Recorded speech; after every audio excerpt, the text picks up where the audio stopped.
नमस्कार। आज आम आसी पहुँची जाइछु सालेपुर सत्संग केन्द्र में। आसतु देखा सत्संग किपरि होउछि, सेठारे गुरु भाई मैंने किपरि योगदान देउछन्ति, कौन सब कहउछन्ति एसब विषय जानिबा, मुहर भी किसी शुणा। आसतु देखिए।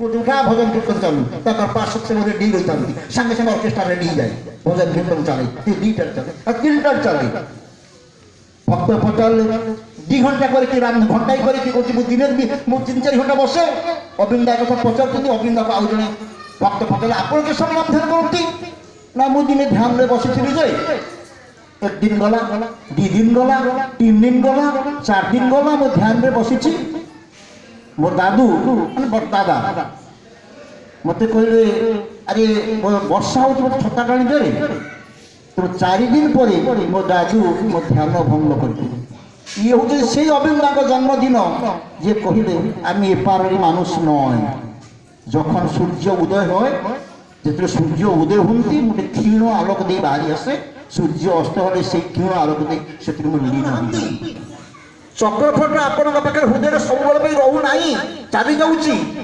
एमती होले आपण मैंने युवक मान शिखा बेस्ट हूँ से नाम ध्यान कथा बेस्ट आज आम मैंने जो बर्तमान जो धाराटा चली जे आचार्य देव बर्तमान आसिले ओडिशार विभिन्न मंदिर ठाकुर भूखा मठ मंदिर ईश्वर खोजती से भोका जो मैंने अन्य भितर ईश्वर खोजती अन्य बाबा साधक ईश्वर खोजती से आहरी भोका मो ना दिव्यसिंह नायक डाकती देव भाई बोली ये हूँ आमर सालेपुर सत्संग केन्द्र एटार प्रति मासर प्रथम रविवार सत्संग अनुष्ठित हुए समस्त गुरु भाई मैंने आसी एकत्रित होती और सत्संग को मन भरी उपलब्धि करती उपभोग करती आउ ये सत्संग माध्यम आम एत जाचु सत्संग माध्यम आम निज निजक सजाड़ी भल समाज केमती भल मनीषटे हो पार से आमर मूल लक्ष्य और ये सत्संग जगत में जी पशिची सी तार अनुभव करी निजक निजे भी सजाड़ी हो पार्टी आउ भल मनीषटे से आमर ये सत्संग को कहते मनीष तैयारी कारखाना तेणु ये सत्संगटी आमर बहुत केन्द्रटी बहुत आमर दरकारी कम लगुच आम निजे मनीष निज सजाड़ पार्चु ये कही रोचे मैंने दीक्षित कि न दीक्षित मुझे जानी किंतु तथापि समस्त मोर जयगुरु आज आमर मासर गोटे नुआ वर्ष 2025 आरंभ आमर ठाकुर मंदिर यहाँ सालेपुर सत्संग केन्द्र तो आमर प्रति रविवार फास्ट संडे जेहेतु समस्त छुट्टी बार यहाँ कार्यकार न थाए ऑफिस न थाए तो आम समस्त गुरु भाई मिसी सत्संग दायित्व वहन कर तार आनंद बजार दायित्व जड़े नहीं था तो आपण मैंने दीक्षा नियंतु बा न नियंतु थरे जगह को आसतु सेटा हूँ आमर सब माने देखिए जिनसटा कौन देखूँ आपन ठाकुर को जाना दरकार नहीं दीक्षा नवा दरकार नहीं आपन कहीं भी बाध्य करेंगे ये आसी मैंने किसी लोग जानी था जयगुरु दीक्षा ने कौन गले आमको दीक्षा देदेवे सेमती किसी ना आप थे जगह को आसतु थे बुलिकी जातु आप मनटा परिवर्तन हम सत्संग थाऊ न थाऊ आप थे जगह को आसतु बुलिकी जातु आप गूगल मारिदेवे सत्संग केन्द्र सालेपुर देखईदेव आपण मैंने निश्चिंत थे आसतु आ रहा ठाकुर कथा ये किछि दिन तले डिसेम्बर 21 तारीख आमर आचार्य देव आसते तो सी आमको केमिति ठाकुर को न नहीं भी चली हम सी आमको भी सेटा भी देखाती केमी ठाकुर को नहीं कि चली हम सेटा भी देखाती सी आउ गोटे कथा आप आसिले कौन हम मनर कि मैंने आप देखिए छोट छोट पिला मैंने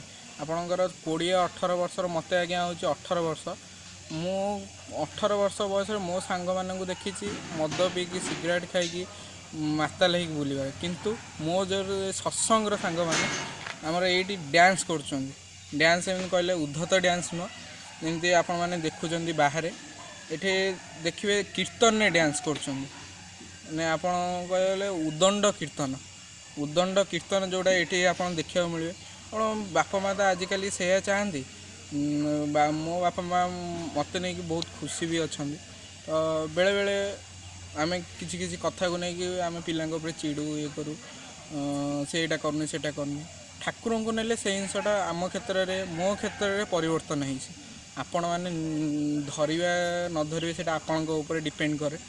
ତ ଆପଣ ଥରେ ଜାଗାକୁ ଆସନ୍ତୁ, ମୁଁ ଏତିକି ଆପଣଙ୍କ ହାତ ଯୋଡ଼ି ଅନୁରୋଧ, ଆପଣ ଥରେ ଜାଗାକୁ ଆସନ୍ତୁ।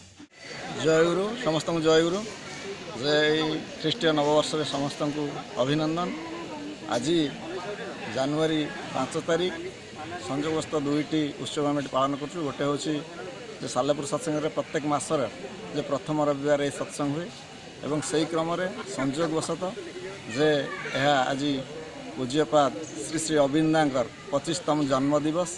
ସେହି ଉପଲକ୍ଷେ ସାଲେପୁର ସତ୍ସଙ୍ଗ କେନ୍ଦ୍ର, ସାଲେପୁର ସତ୍ସଙ୍ଗ ପରିବାରର ଯେ ସମସ୍ତ ଯେ ଭାଇ ଓ ମାଆ ମାନେ ତାଙ୍କ ପିଲାମାନ ପରିବାରକୁ ଧରି ଏଠି ଉପସ୍ଥିତ ରହିଛନ୍ତି ଏବଂ ବହୁ ଆନନ୍ଦର ସହିତ ଯେ ସପରିବେଶ ଏ କାର୍ଯ୍ୟକ୍ରମକୁ ପରିପାଳନ କରୁଛନ୍ତି। ଖୁବ୍ ସୁନ୍ଦର ଭାବେ ଭଜନ, କୀର୍ତ୍ତନ, ଯାଜନ ଏସବୁ କଥା କରାଯାଏ। ସାଲେପୁର ସତ୍ସଙ୍ଗ କେନ୍ଦ୍ର ଏଠି ଆମର ପରମ ପୂଜ୍ୟପାଦ ଶ୍ରୀ ଶ୍ରୀ ଅବିନ୍ଦାଙ୍କର ଆଜି ଜନ୍ମ ମହୋତ୍ସବ ପାଳନ କରାଯାଉଛି। ସବୁ ମାଆ ମାନେ ଏଠି ଉପସ୍ଥିତ ଅଛନ୍ତି, ଭାଇମାନେ ଉପସ୍ଥିତ ଅଛନ୍ତି। ସମସ୍ତଙ୍କୁ ମୋର ତାଙ୍କ ପାଖରେ ପ୍ରଣାମ ଜଣାଉଛି। ସମସ୍ତେ ଆସି ସେଠି ଉପସ୍ଥିତ ରହିଥିବାରୁ ଠାକୁରଙ୍କ ପାଖରେ ତାଙ୍କର ଶାରୀରିକ ମଙ୍ଗଳ କାମନା କରୁଛି। ଏଇଟା ହେଉଛି ଆମର ବାଲିସାହି ସତ୍ସଙ୍ଗ ମନ୍ଦିର। ଏଠି ଆମର ପୂଜ୍ୟପାଦ ଶ୍ରୀ ଶ୍ରୀ ଆଚାର୍ଯ୍ୟ ଦେବ ଏଠି 21 ତାରିଖ ଆମ ସତ୍ସଙ୍ଗ କେନ୍ଦ୍ରକୁ ଆସିଥିଲେ। ସମସ୍ତ ମାଆ ଭାଇମାନେ ତାଙ୍କର ଦର୍ଶନ ପ୍ରଣାମ କରି ଧନ୍ୟ ହେଲେ। ଜୟଗୁରୁ, ମୋ ନାଁ ଜୟଦେବ ଶତପଥୀ। ଆଜି ସାଲେପୁର ସତ୍ସଙ୍ଗ କେନ୍ଦ୍ର ଆନୁକୂଲ୍ୟରେ ପରମ ପୂଜ୍ୟପାଦ ଶ୍ରୀ ଶ୍ରୀ ଅବିନ୍ଦାଙ୍କର 25ତମ ଜନ୍ମଦିବସ ଆମମାନେ ଏଠାରେ ପାଳନ କଲୁ। ଏଠାରେ ଶତାଧିକ ଗୁରୁ ଭାଇ ସମସ୍ତେ ଆସିଛନ୍ତି, ତାଙ୍କ ପୁରା ପରିବାର ନେଇକି ଆସିଛନ୍ତି। ଆମେ ଆନନ୍ଦରେ ସମସ୍ତେ ମସଗୁଲ ଅଛୁ। ଜୟଗୁରୁ। ସତ୍ସଙ୍ଗ ମନ୍ଦିରର ପୂଜକ ଅଛି, କିଛି ହେଲା ଏଠି ପୂଜା କରୁଛି, ଠାକୁରଙ୍କର ପୂଜା ପୂଜା ଦିଓଳି ହୁଏ। ସକାଳ ପ୍ରାର୍ଥନା, ବର୍ତ୍ତମାନ ଜାନୁଆରୀ ମାସ, ପ୍ରାର୍ଥନା ସମୟ 6ଟା 22, ସନ୍ଧ୍ୟା 5ଟା 23 ପ୍ରାର୍ଥନା। ଆଉ ଗୁରୁମାନେ ଆସନ୍ତି। ପ୍ରତି ମାସର ପ୍ରଥମ ରବିବାର ଦିନ ଏଠି ସତ୍ସଙ୍ଗ ହୁଏ। ବହୁ ଗୁରୁ ଭାଇମାନଙ୍କର ସମାଗମ ହୁଏ। ଗୁରୁ ଭାଇ ମାଆମାନଙ୍କର ବହୁ ସମାଗମ ହୁଅନ୍ତି। ସମସ୍ତେ ଆପ୍ୟାୟିତ ହୋଇ ଘରକୁ ଖୁସିରେ ବନ୍ଦେ ପୁସ୍ତକ କରି ଯାଆନ୍ତି। জয় গুরু বন্দে পুরুষোত্তম বন্দে পুরুষোত্তম পরম প্রেমময় শ্রী শ্রী ঠাকুর অনুকূল চন্দ্র জি কি জয়। জয় গুরু।